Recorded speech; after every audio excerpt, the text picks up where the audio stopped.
such a small theoretical role in Anselm. I don't intend to take you through all the tedious textual analysis that proves this. It's a surprising claim. You'll just have to take my word for it. But Anselm consistently treats charity, especially in his letters, as a kind of emotional epiphenomenon. And given that he doesn't have a role for emotions, because it's about rectitude of will, not rectitude of feeling, and charity is a sort of emotional overlay for him, charity just doesn't play a huge role. And as you see in this quotation, when he does talk about charity, he tends to interpret it in more comfortable terms for him in light of ideas like governance, order, obedience, and so forth.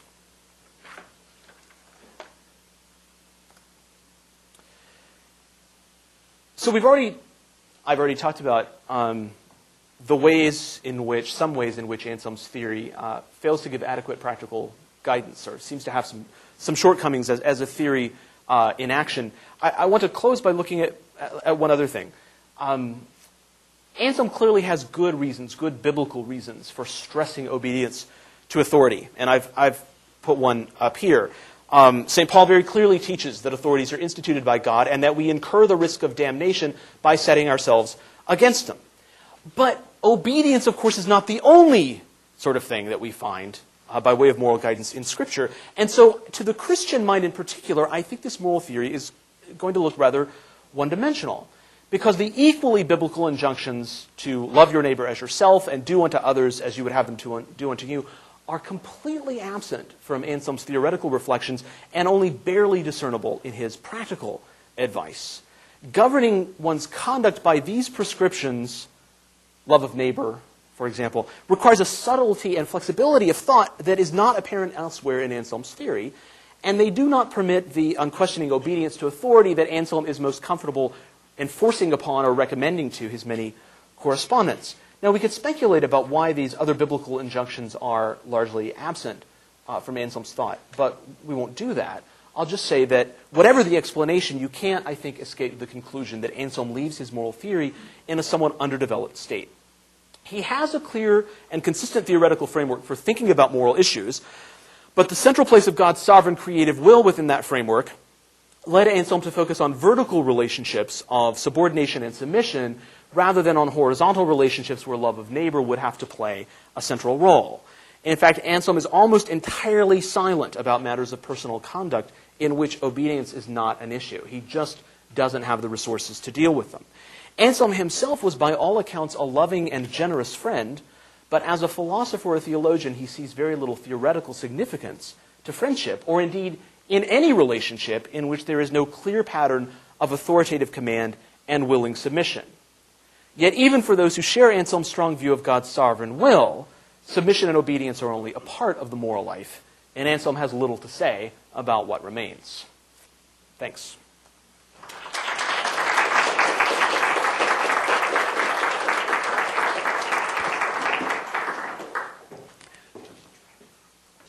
I can do that. Sandra will be happy to take questions now.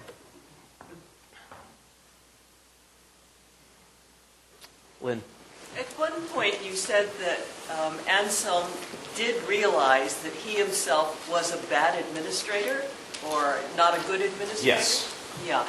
Now, by that, do you think Anselm simply thought that he had great difficulty submitting his own will, exhibiting rectitude of will for its own sake when the authorities to whom he was submitting his will were these kings whom he apparently had no respect for? Was that what he meant by being a bad administrator? Or, two, was it that the people under him were not subordinating their will, they were not exhibiting rectitude, of the will for its own sake and obeying him?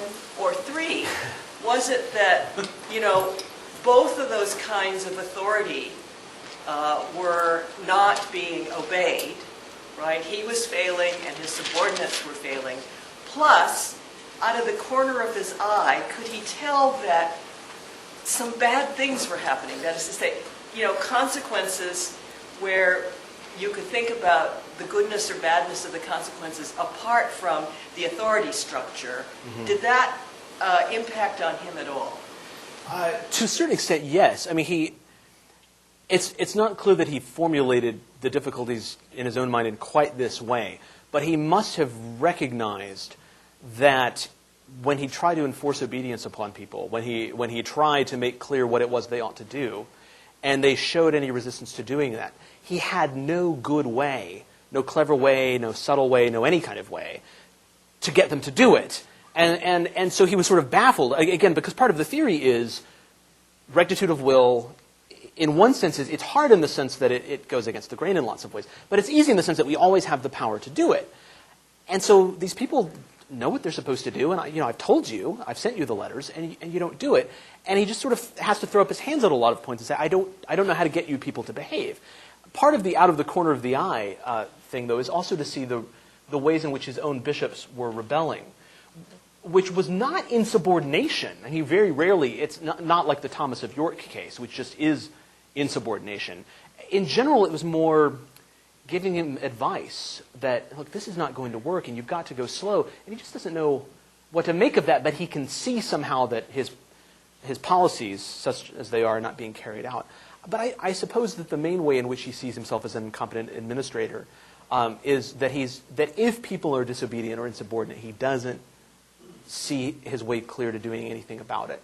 And does he himself acknowledge that his own rectitude of will is not right? That is to say, he's not successful at subordinating his own will to the authorities, whom, in some sense, he has no high opinion of. I mean, that brings up the complicated questions of what he took his proper relationships, for example, to the kings to be, and that's actually really tricky. And I've just been looking at it a lot in the last few days to get clear on this. So I'm not sure that I can say what's actually the case, but I'll give you some impressions. He did, in general, think that the kings were appointed by God to have dominion over secular affairs. And he in general thought that it was fine for them to have fairly wide latitude in dealing with secular affairs. It was only on cases of church administration where he could be really harsh.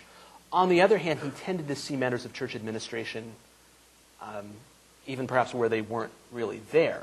So he's often having conflicts, really, even over how best to interpret a certain difficulty, whether this is a case where he would be right to let the king do as the king pleases or not. There's a great exchange of letters. Sandra, you may remember if this is a letter to Paschal or to Urban. Can't remember which pope this was, where he writes to the pope and says, "Do you permit me to use my own judgment on such and such?" And the pope writes back a letter in dialogue form with question from Anselm, answer from the pope. And one of them is, "Can I use my own judgment?" And the pope replies, "Yes, I give you permission to use your own judgment." And like 2 or 3 letters later, he's writing again. But by using my own judgment, do you mean... So there was that as well. He was uncomfortable in matters of policy where there wasn't very, very clear guidance. So outside the monastic walls where he knew what to do, he was at a loss. And I should say one other thing. This was clear from early on. I mean, when he was prior and later abbot of Bec, his administrative style was sort of putting out fires. And, I mean, all kinds of horrible financial things happened during his period as abbot. He didn't really see them coming. And so at the last minute, you would hope for a miraculous catch of fish or a present from Archbishop Lanfranc or something. And so there was that too. His mind couldn't focus on things like that because there was theology to be done. I don't know how helpful any of that is. Jean. What strikes me is that the real issue here is that Anselm is committed to the idea that rectitude consists in fulfilling a purpose, and the purpose is to devote all one's thoughts, desires, and energies to God. That's an extraordinarily stringent bar. And I don't mean stringent just in the sense that it's hard to do it, but if you take that seriously and literally, as it sounds like you really did, then every other desire, motivation, aim, end, all the congeries of things that we normally think of as informing moral motivation are going to be at least suspect and problematic. And so, of course, you're not going to talk about rectitude of desire, which is what temperance and fortitude are. And, of course, you're going to have problems with marriage and forget the worms in the bed. I mean, and forget issues about sex. You're going to have problems with anything. that isn't directed directly on the divine and the infinite. Absolutely. And And it's also part of the reason that you're going to think that only the monastic life is at all a likely path to salvation, right? That's exactly right. Because if you really were taking God seriously, you would take God seriously 24/7. And that's exactly what the monastic life in theory is set up to enable you to do. I mean, two quick observations. I know this isn't a question, but just quickly, and you might want to comment on it. One is, this is only even plausible in a highly structured environment, Yes. like a monastery. Yes. And the other is, it is really striking to me how quickly medieval thought on what we would call moral matters takes off in other directions. And how much interest there is in talking about kinds of actions that are good in themselves, precisely because it gives you a purchase and a focus in this world for forming some idea of normative judgments. Right. I mean, there is very little practical guidance here in difficult cases. And I think part of the problem for Anselm is that there are a lot more difficult cases than Anselm thought they were. Pardon me? I mean, they're practical guidance. It's just practical guidance that is practically unusable. I take the point. Yes, Paul.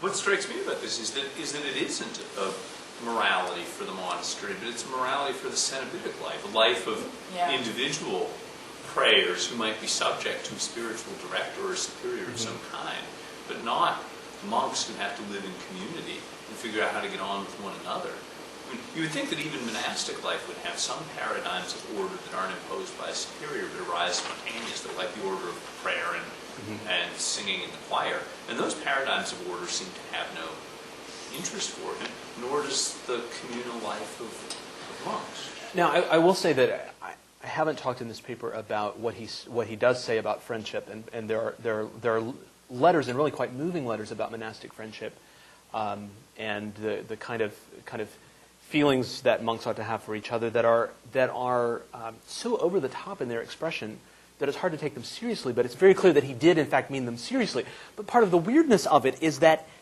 the recipients of the letters are interchangeable for Anselm. And I don't just mean that in the sort of literary sense that they all sound the same no matter who he's writing to, but that quite seriously he says in some letters, read the letter that I sent to so-and-so and just change the name. So there's a kind of ethereal character to the nature even of our interactions with others. They're important because they're embarked with us on a common project. But the common project is the love of God. And the abbot will see to it that the daily ordering of that common project is correct, and we will follow that, but we will follow that in order to lift up our hearts in the right sort of way to God.